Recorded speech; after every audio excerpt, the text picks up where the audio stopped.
शास्त्र के अध्याय 10 के अंतर्गत प्रश्न क्रमांक 7 का अध्ययन करना है।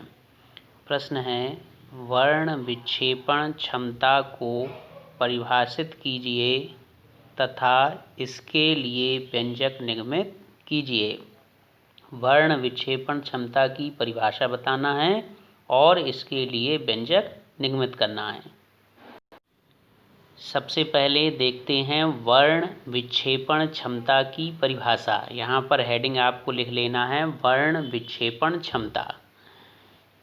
प्रिज्म से निर्गत किन्हीं दो रंगों के कोणीय वर्ण विक्षेपण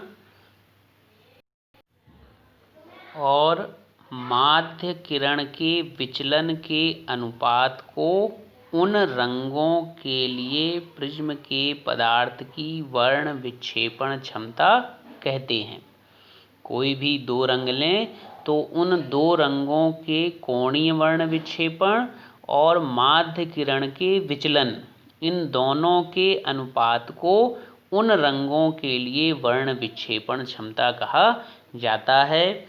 वर्ण विक्षेपण क्षमता को ओमेगा से प्रदर्शित करते हैं। सूत्र के रूप में यदि लिखना चाहें तो वर्ण विक्षेपण क्षमता बराबर होता है कोणीय वर्ण विक्षेपण बटे माध्य किरण का विचलन। ऊपर जो परिभाषा लिखी हुई है उसी परिभाषा को नीचे सूत्र के रूप में लिखा गया है।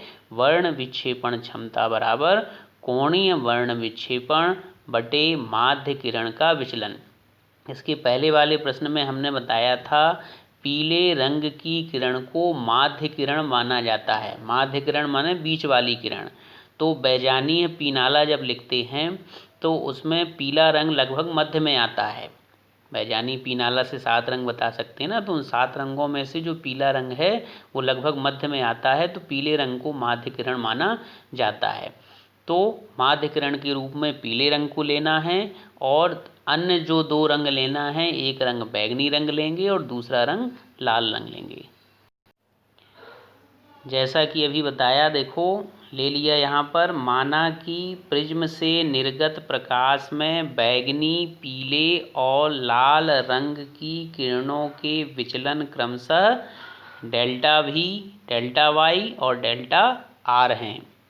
कल हमने प्रश्न जब पढ़ाया था कोणीय वर्ण विक्षेपण तो उसमें चित्र भी बनाया था। उस चित्र में ये डेल्टा V, डेल्टा Y और डेल्टा R ये तीनों जो कोण हैं उस चित्र में बताए गए थे। तो वही कोण यहाँ पर ले लिए। देखो किरणें भी वही हैं, बैंगनी रंग की किरण है, पीले रंग की किरण है और लाल रंग की किरण है। बैंगनी को वायलेट कहा जाता है, तो इसके लिए विचलन डेल्टा V हो गया। डेल्टा हो गया विचलन के लिए और V हो गया वायलेट के लिए, बैंगनी के लिए। इसी प्रकार से पीले रंग के लिए विचलन डेल्टा Y हो गया, Y फॉर येलो, और लाल रंग के लिए विचलन डेल्टा R हो गया, R फॉर रेड है। तो ये इस प्रकार से यहाँ पर विचलन मान लेना है। अब यदि कोणीय वर्ण विक्षेपण थीटा हो तो वर्ण विक्षेपण क्षमता जो निकालना है, वर्ण विक्षेपण क्षमता को ओमेगा से प्रदर्शित किया जाता है, ऊपर हमने बताया था। तो वर्ण विक्षेपण क्षमता ओमेगा बराबर कोणीय वर्ण विक्षेपण लिखना है और बटे में माध्य किरण का विचलन लिखना है।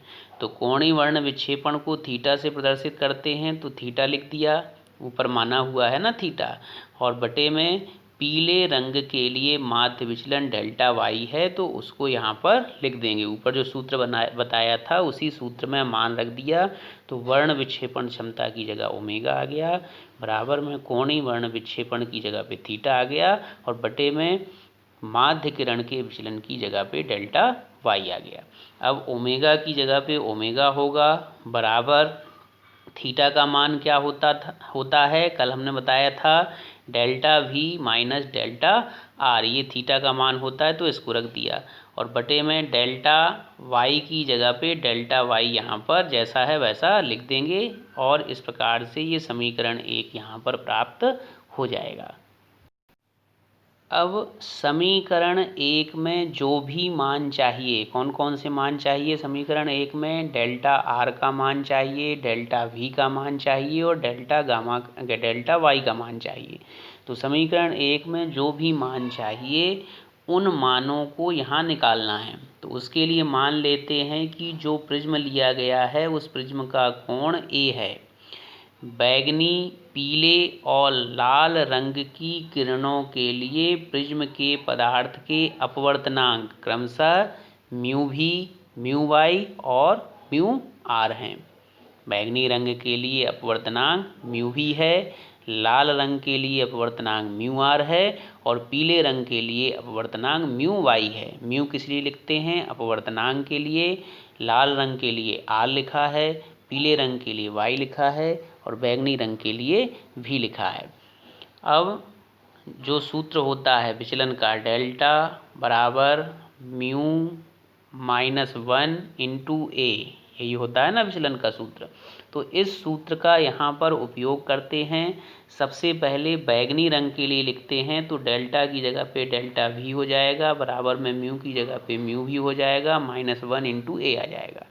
फिर पीले रंग के लिए जब लिखेंगे तो डेल्टा की जगह पे डेल्टा वाई, म्यू की जगह पे म्यू वाई, -1 इंटू ए। लाल रंग के लिए जब लिखेंगे तो डेल्टा की जगह पे डेल्टा आर, बराबर में म्यू की जगह पे म्यू आर और -1 इंटू ए। प्रिज्म का कोण सभी के लिए एक समान होगा क्योंकि प्रिज्म एक ही है ना। तो सभी के लिए प्रिज्म का कोण ए होगा। केवल उनके विचलन कोण के मान बदलेंगे और उनके जो अपवर्तनांक हैं उनके मान बदलेंगे। तो बैगनी रंग के लिए जब निकालेंगे तो सब जगह V हो जाएगा, लाल रंग के लिए जब निकालेंगे तो सब जगह R हो जाएगा और एलो के लिए जब निकालेंगे पीले रंग के लिए तो सब जगह Y हो जाएगा। तो ये इस प्रकार से तीनों मानों को निकाल दिया। इन तीनों मानों को कहाँ रखेंगे? समीकरण 1 में रखेंगे।